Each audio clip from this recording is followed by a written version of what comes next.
This is the smallest, the most affordable electric Mercedes-Benz that you can buy. The EQA is what it's called, and while that all sounds well and good, there is a catch.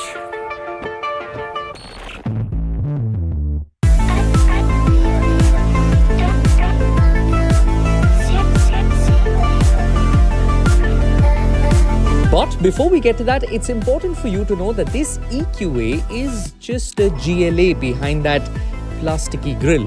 It's based on the same MFA2 platform, and even in terms of its dimensions, it is almost identical. 250 plus, the EQA 250 plus, and whether I give it to you shaken or stirred, the truth is that the extra weight has impacted performance to an extent. The 250 plus is front wheel drive and makes 190 electric horses, which is exactly the same as the GLA 220D's coal burning stallions. And the EQA is slower to 100 by over a second. The good thing though is that it never feels slow in the city and even on the highway. And the ride, unlike some Mercedes-Benz SUVs, is not stiff. It's supple and comfortable.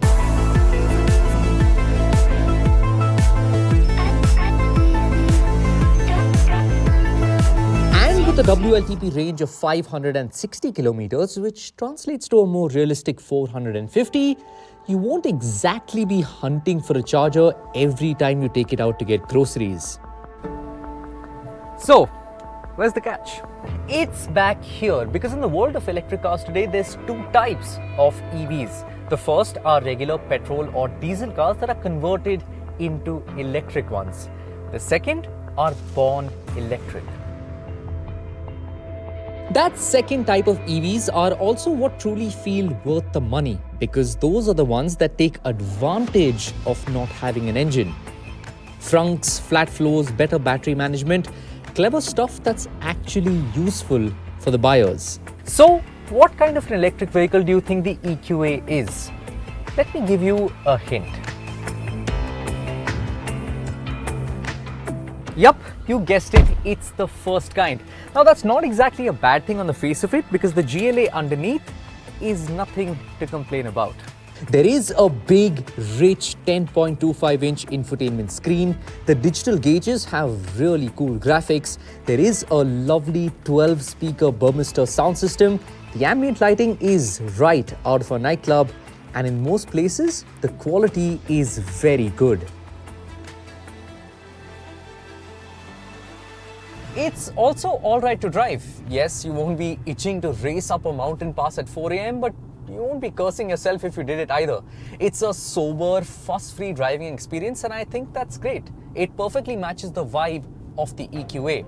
Yes, the blending of regen with the brakes is a bit unnatural and hard to judge at times, and I would have really liked ventilated seats, but that's not really a deal breaker.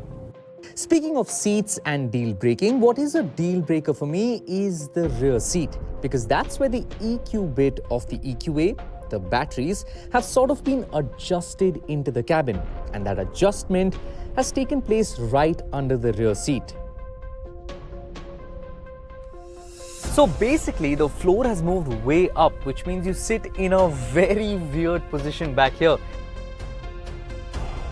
It should be alright for kids, but definitely not alright for adults, especially those that want to chill here in the back. Things don't get much better in the boot, because no matter which way you cut it or pack it, the EQA's boot is not ideal for long journeys. And you must remember, this isn't going to be cheap.